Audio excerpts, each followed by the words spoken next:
Hi everyone, welcome back to Ellipse. Today we are going right back to the foundation of geometry. The basic term that every single geometry chapter, every proof, and every exam question is bullet on. Sounds simple, right? But here the thing, these terms show up in Olympiad problem, board exam, and anti-test level all the time. And a huge number of students lose marks simply because they confuse array with a line segment or forget the difference between complementary and supplementary angle. Let's start with the smallest idea in geometry, the point. A point is just an exact location in space. It has no size, no width, no length, nothing. We name a point using a single capital letter like point A. Now imagine taking that point and stretching it out in both directions forever without stopping. That's a line. A line is a collection of points that goes on endless in both directions. It never ends.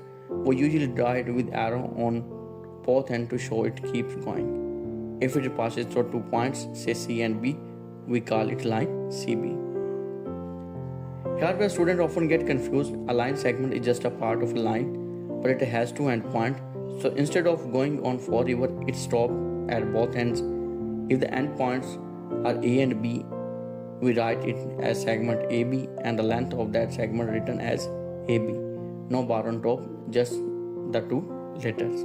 A ray has one endpoint and then it goes on forever in only one direction, like a laser beam or a flashlight beam. Now let's combine 2 rays. When 2 rays share the same starting point, that shared point is called the vertex, and the shape they form is called an angle. We write an angle using the symbol like angle ABC, and here a golden rule for exam, the vertex letter is always written in the middle. So in angle ABC, point B is the vertex. You can also just call it angle B or use a single number if it is labeled that way. Imagine a completely flat surface like an infinite sheet of paper that extends endless in every direction, not just left, right, but also up, down, and diagonally. That's called a plane. A tabletop is a small piece of plane, but a true plane never stops. When an angle measures exactly 180 degrees, it is called a straight angle because it literally looks like a straight line. Why does this matter? Because a straight angle is basically the full stretch of 2 rays going in exactly opposite direction. When an angle measures exactly 90 degrees, we call it a right angle. This is probably the most famous angle in geometry.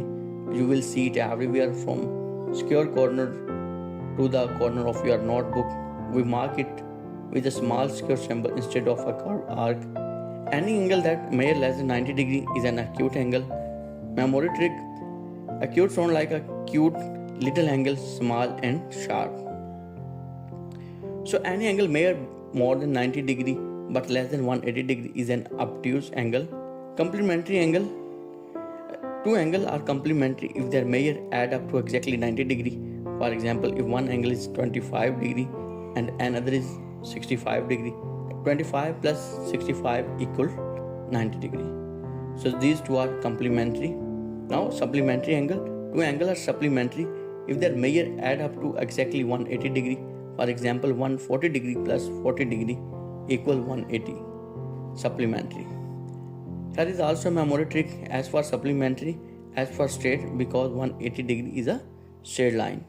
If you forget which is which, just remember C come before S in the alphabet and 90 come before 180 in number. So C equal 90, S equal 180 degree. When 2 lines cross each other at exactly one point, we call them intersecting line, and that meeting point is called the point of intersection. When 2 lines are in the same flat plane but never cross, no matter how far you extend them, they are called parallel line. Think of railway track, they run side by side forever without touching. When 2 lines intersect and form right angle, that's 90 degree. At that point where they cross, they are called perpendicular line. All 4 angles formed at that intersection point will be right angle. If this explanation helped you, don't forget to like, subscribe and share this video with your friend. It generally helps this channel grow and it helps more students like you find these lessons. See you in the next video.